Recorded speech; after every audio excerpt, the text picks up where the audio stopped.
The vetting process has reportedly begun for a handful of contenders in the mix to be Kamala Harris's running mate.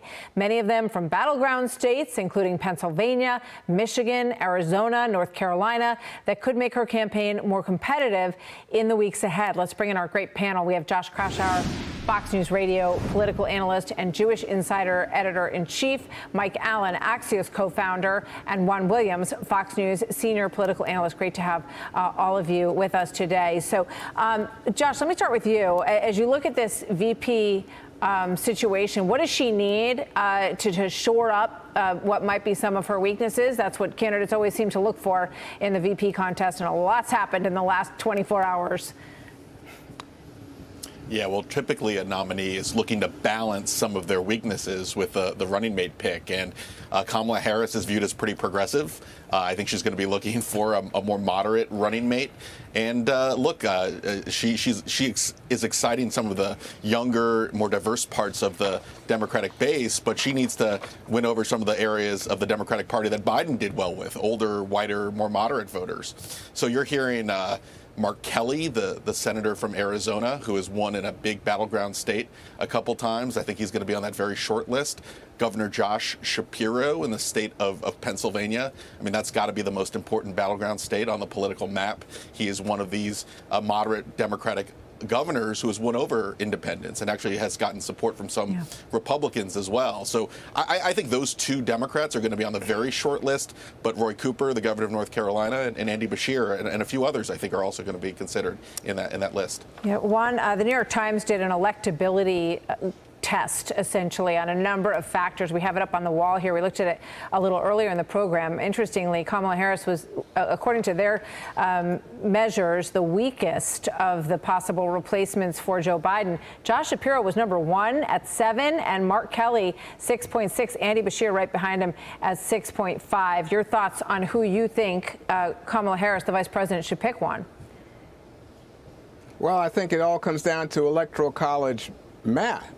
And, you know, who can help you protect, especially that key blue wall, you know, in the upper Midwest and the Rust Belt. So, again, we're talking about Michigan. We're talking about Pennsylvania, Wisconsin. But I'm not sure what happens there. I'm happy to be with Josh on thinking that Mark Kelly in a swing state like Arizona, a guy who's an astronaut, the husband of Gabby Giffords, who was shot, you know, could bring in the gun violence issue. I think those are helpful. Now, remember, former President Trump picked J.D. Vance. It did not expand his appeal. It kind of doubled down. I think Harris has to do something that makes her more acceptable in terms of moderate, because Republicans are going to try to picture her as not moderate but more progressive. She wants a moderate. I think she wants a male because she'd be the first female president.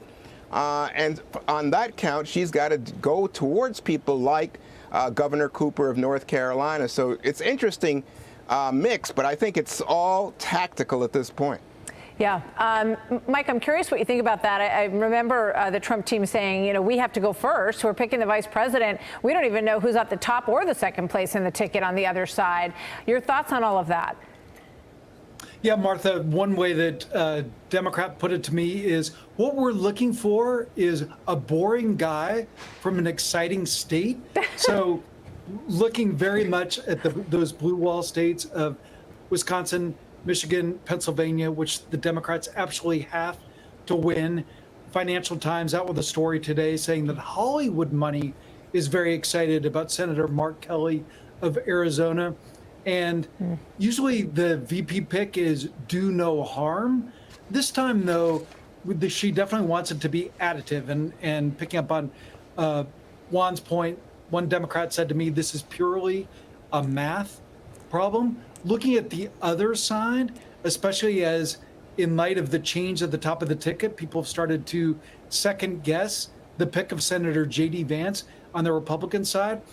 Trump people are pounding into me that he was chosen for one reason. The biggest reason, of course, he extends Trumpism, all that. But the biggest reason is effective for them and the Rust Belt, that Pennsylvania, Michigan area especially. I was told Senator J.D. Vance is going to park in Pennsylvania with side trips to Wisconsin, Michigan, that's your battleground right there, Martha. Yeah, and he has youth and energy on his side as well. They think it's like a 3-state plus for them in J.D. Vance with his personal story. So we'll see. You know, Josh, it's interesting when you let's listen to a few of these potential candidates here who have been asked about it over the course of the last 24 hours. Watch.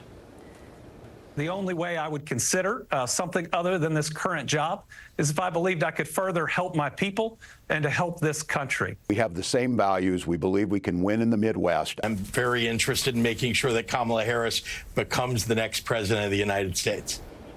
Well, these weren't my words, but Mike said that he's hearing that they're looking for a boring white guy, and I'm not going to call any of them that. But, I mean, you know, do they fall into that category, Josh? And, you know, which one do you think sort of gives her the most advantage? Well, look, this is the Apprentice Democratic running mate edition, and look, I think that the folks that are from the true battleground states, with Kelly and Shapiro, are going to be the top of the list for Kamala Harris because they can actually tip a state and help win the election for the vice president.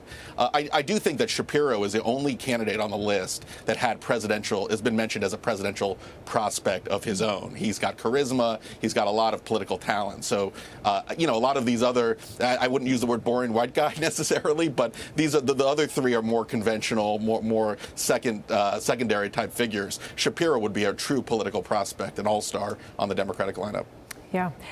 Juan, how do you see this playing out? When do you think this pick gets made? The timeline is very tight.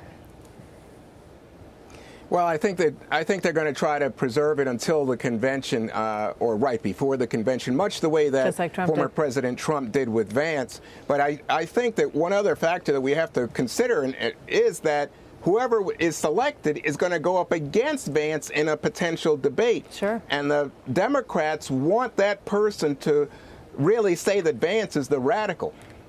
All right, guys, thank you very much. Juan, Mike, and Josh, great to see you all. Come back soon. Thank you. Hey, Sean Hannity here. Hey, click here to subscribe to Fox News YouTube page and catch our hottest interviews and most compelling analysis. You will not get it anywhere else.